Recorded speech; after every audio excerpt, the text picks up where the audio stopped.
लड़की की शादी माँ बाप की नाफरमानी का अंजाम। एक लड़की की शादी हो गई। शादी की पहली रात को दूल्हा खाने की एक बड़ी थाली लेकर कमरे में दाखिल हुआ। खाने में से बहुत ही बेहतरीन खुशबू आ रही थी। दूल्हा कहने लगा, आओ खाना खाते हैं। पत्नी ने कहा, मैंने देखा है कि तुम्हारी माँ ने खाना नहीं खाया है, उसे भी बुला लाओ, फिर साथ में खाना खाएंगे।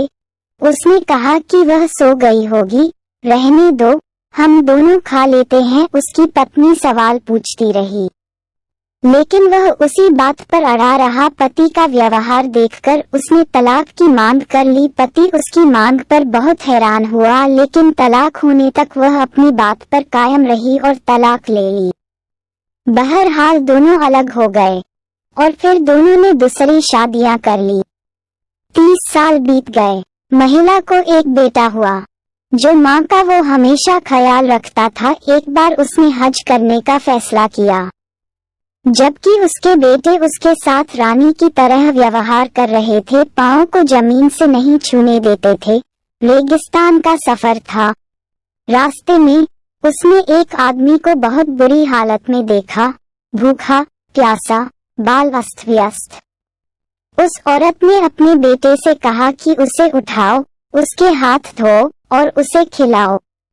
जब उस औरत ने उसकी ओर देखा तो वह पहचान गई थी कि वह उसका पहला पति है। उसने कहा कि ये किया क्या वक्त में तुम्हारे साथ? उस आदमी ने कहा, मेरे बच्चे ने मुझे घर से निकाल दिया है। उस औरत ने कहा, तुमने अपने माता पिता के साथ दुर्व्यवहार क्यों किया? इसलिए मुझे डर था कि कल मेरे साथ भी ऐसा ही होगा। देखो मैं कहाँ हूँ और तुम कहाँ हो। माता पिता के साथ दुर्व्यवहार करना अल्लाह को नाराज करना है।